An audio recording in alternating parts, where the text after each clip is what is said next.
and the managing editor of the Babylon Bee, Joel Berry, joins me right now. Joel, thanks for joining me today. Thanks for having me. Appreciate it. Joel, can you explain to me what's actually happened? So it's not as though the account has been completely nuked. It's that you're refusing to delete the tweet that they're telling you have to delete. Is that right? Yeah, that's exactly right. If Twitter wanted to go ahead and delete the tweet themselves and give us our account back, we'd be fine with that. But what they're doing is they're requiring us to delete the tweet ourselves and then acknowledge that we engaged in hateful conduct and promise not to do it again. And so that's a step too far for us. It feels too much like bending the knee or capitulating to an ideology, a very radical ideology that we don't agree with. You know, and the joke aside, you know, I don't know who approved that joke. Whoever it is, they're fired. But you know, we do think it's important to stand for the truth and fight for our right to speak it in a platform like that.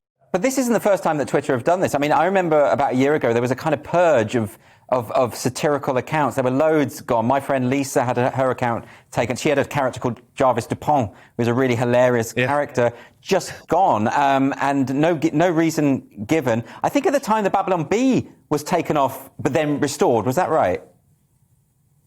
Yes, we were. We were suspended for a time, you know, and luckily we have a lot of fans who made a lot of noise, and we were restored. But there are a ton of great comedians, a ton of great satirists out there that don't have the audience we have, and don't have that ability to make the noise necessary to get back on these platforms. So there are a lot of people being silenced that you'll never hear about because they just don't have the same audience.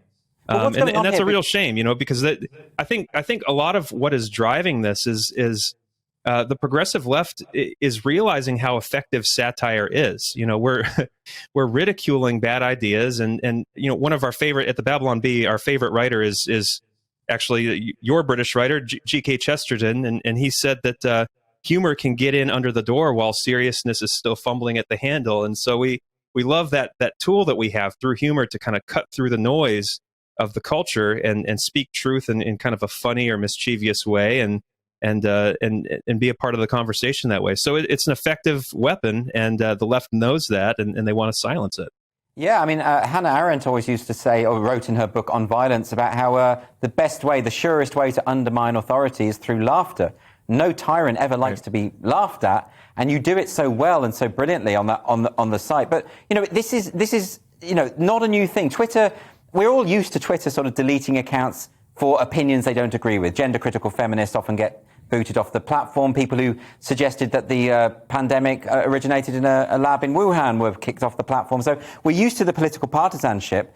But satire, comedy, isn't it weird? I mean, isn't it weird that they can't see how this makes them look so tyrannical and authoritarian and out of touch? Well, in one sense, I kind of relate to it. You know, I grew up in a very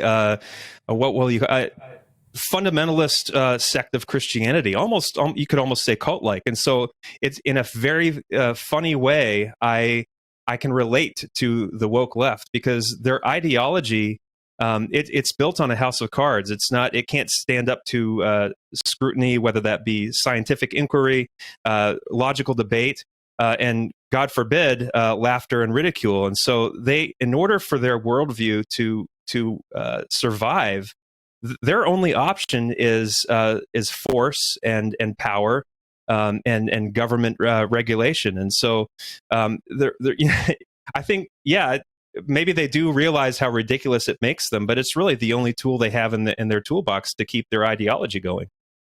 Do you think, though, that satire and poking fun is going to be the way that this ideology finally collapses? Because it just seems so impervious to any kind of reasoned debate, as you've alluded to there. Do you think this can break through? Or does it just annoy them more and make them double down even more? Because I fear that might be true as well.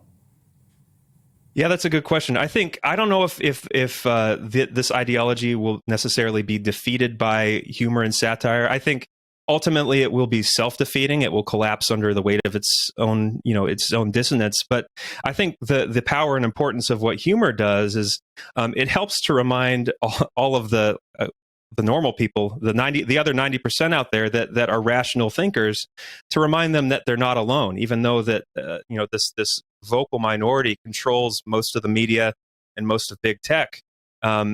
it is still very much the minority. And I think that's a very important function of satire is to give people courage to stand up, to speak the truth themselves. I know a lot of people personally are facing this in their jobs with their HR departments. And we hope that the ability to laugh and ridicule is having that effect of just giving people courage. And what do you make of the argument that, well, Twitter is a private company, it can ban whoever it wants for whatever reason it wants? Oh, yeah, I don't consider it a traditional private company. I mean, Twitter is so powerful, so monopolistic, and it's in bed with the United States government, too. I mean, the government has been very clear in America about sending messages out to big tech about who they want silenced. During COVID, Press Secretary Jen Psaki here for the president explicitly said, we want these people taken off of social media because of COVID misinformation, and big tech capitulated to that. So in a very strange way, the government is laundering their censorship through these private companies. And to me, that makes them a non-private entity. They're just kind of a shadow arm of the government at that point. So what happens next for the Babylon Bee? Do you have other platforms that you can use?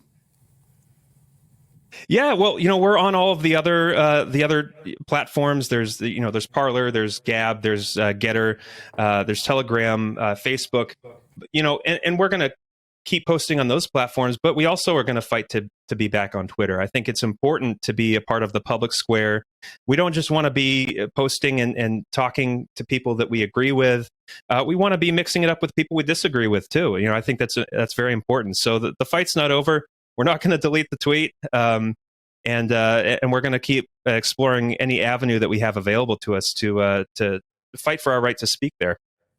I think that's a really important point. That you are the woke left do seem to dominate Twitter quite a lot, and so in a sense you need to be present there, not just on websites with like-minded people, and particularly because they get so angry about it. And part of the fun of the account is seeing how angry the targets of your satire can get. Oh yes, they kind of provide the second punchline to our joke when they cross their arms and they say, "That's not funny. Don't joke about that. It makes it so much funnier." So the mischief, just the fun of the mischief of it, just never ceases. I really do hope that the account comes back, because Twitter wouldn't be the same without it. Thank you very much for joining me today. Thank you so much.